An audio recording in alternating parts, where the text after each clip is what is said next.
Knowing that Olive helps, when we set out to do it, there was a lot of vision behind where we wanted to end up. We thought Olive Helps would be all across healthcare. We knew we couldn't start there, so just defining the MVP was important for us. Buried in that, we knew that we wanted to find a customer that would be a good partner to explore the MVP, to get good feedback, to help guide the initial product trajectory. So one of the things, we looked at some of our existing customers. We found a customer that we had partnered with, and they became kind of our target for our MVP. As a part of that, we knew that we wanted to have several core loops. And so in the helps world, a loop is effectively, you can think of it as a use case specific, almost little software application built into the helps platform. We knew we wanted a couple in there that were broadly applicable that our customers could use. One example that we knew was going to be a part of our MVP was something we call Side Note. And so Side Note is effectively, it is a notes management loop. We didn't know exactly how people were going to use it. We were excited to see how people would use it when we got it into their hands. We knew it would be valuable to them. So that was one of the things we built. And then we decided to target the call center area of this partner. So we identified a couple opportunities where we thought Olive Helps could really change the way this call center function and then we focused there. And then the second piece of the MVP, we knew out of the gate, it was important for us to say that developers were a core piece of making this successful, and not just our internal developers, but developers external to the company. So as a part of our MVP, we knew that we wanted a strong developer portal. And then we also wanted to be able to support our developers well. So internally, we actually set up a developer support team so that anyone who wanted to develop loops, even at the MVP, could download what we called the Loop Development Kit. They could start developing loops right away, and we had the people in-house to support them in that. And so already we've got a variety of companies, a variety of partners that are developing loops. Even some of these loops are being consumed by our initial beta partner that we found for the MVP. The first official launch of Helps, there were probably two main components to it. First, we knew we needed to market the vision. So we knew that the MVP, the first launch, wasn't going to be a complete manifestation of that vision. For example, we know that we want a lot of loops in our loop library, a lot of capabilities in the platform that span a lot of the different things that happen in the healthcare ecosystem. But when we initially launched, really we had capabilities focused on just a couple areas, the call center, for example. So we knew we needed to put a lot of energy into tying the first launch to where the vision was through marketing, through press releases, through announcements. So a lot of energy went into making sure that people understood the trajectory that we were on. The second piece of the initial launch was, because we launched with an initial partner, we had the opportunity to really be high touch about that launch. So we actually had people at our initial partners on premise with their team the day of the launch. We were able to actually watch over the shoulders of that team as they were downloading the application, as they were using it for the first time, which was invaluable for us because it provided a lot of insight into how the application to be perceived, how people would navigate the application, even how they would use it.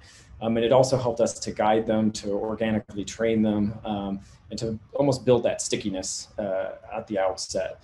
So I think those were the two main things that we knew we wanted to create with the launch, really around being very high touch with the customer, but then also kind of connecting the dots to where this vision was going to take them in the future. There were a couple of things we wanted to put in play. First, from a purely technical perspective, we knew that the opportunity after launch was going to be having the ability to understand how our users were interacting with the application, engaging with it. And so really making sure that the application was in a place where we could get that information. We had built-in features and capabilities into the application to provide traceability, visibility, analytics about how the people were using it, because we knew that that would be invaluable in guiding the roadmap from that point forward. So that was one thing we knew we needed in place. The other thing, we knew that there needed to be at least one target persona where we expected that the experience with the application would be valuable enough that we would expect them to stick with it, to continue to use it. In this case, we'd identified a persona which was basically in the call center space and a provider, but we knew that we had built up enough loops, enough core capabilities that that team would get sufficient value out of it, and we could get good feedback from them. The third thing, before we launched, we actually spent a lot of energy doing internal testing. So the All of Helps application is broadly applicable. So we found ourselves thinking, can we actually just use it internally? Can we build loops for our own purposes to help drive awareness, to help increase efficiency within Olive?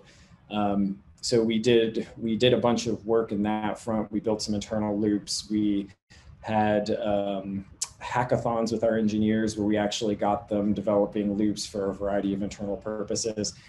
And that got us comfortable with the idea that the application was at a place where we could release it and we would expect developers to be successful and we'd get the feedback that we would need from our customers.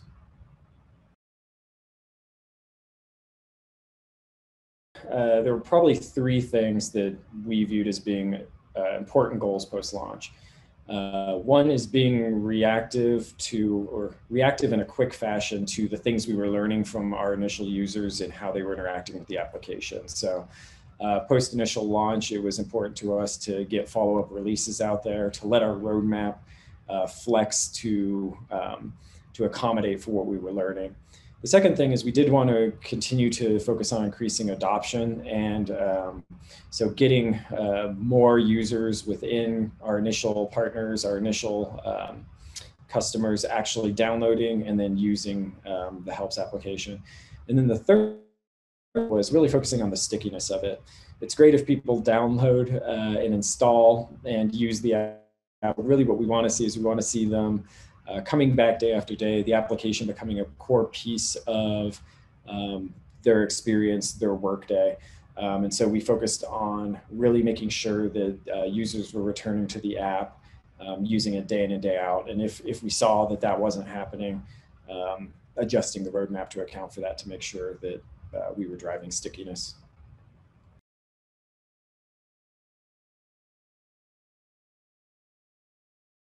With any new product launch, there's always going to be challenges. There's going to be challenges before launch. There will be challenges after launch. I think some of the challenges after launch that are unique to Olive Helps. It's a good problem to have, but the amount of interest and the growth of interest has led to a place where there's a lot of interest early in the funnel around developing loops. And now the challenge is really making sure those make it all the way to being live loops available in the loop marketplace. And so a lot of how we're focusing on that is, again, focusing on the developer community, making sure they have the tools, the resources, the touch points with Olive so that they can go from idea all the way to implementation and live in the loop library as easily as possible. Probably the second piece is finding the right balance between responsiveness to our live customers and then balancing roadmap around what the original vision was. So sometimes you will get a lot of indicators from your customers that will dictate roadmap, but you lose sight of what the original vision was. You want that to help inform the vision, not necessarily replace the vision. So ongoing, we've been looking at what are the right metrics to track to make sure that both we're creating a good customer experience in the short term, but we're also making sure that we're continuing online with kind of what our original goals were. And so some of the KPIs we've put in place around that have been focused a lot on adoption, making sure that we're getting the stickiness, and then even the amount of people on the platform. So one metric that we find interesting internally is loops that are actually in the loop library available for people to download and use as part of the Helps application. And then probably the third challenge is Even if you have a beta customer, a beta partner, the instant it goes live, you have to understand that at that point, they depend on it. So the good thing about our beta partners was we actually created real value for some of these personas in the call center. But the reality was the instant they depend on it is the instant where it is a live production application for them. So if you call it beta and you expect to have a lot of leeway in terms of things like downtime or feature changes that break workflows, you don't actually have that leeway. What you could actually run the risk of is potentially frustrating your customers, creating bad user experiences, et cetera. So in a very real way, even though we identified some early partners, some early beta customers, the helps application is fully live, and we need to view it as such.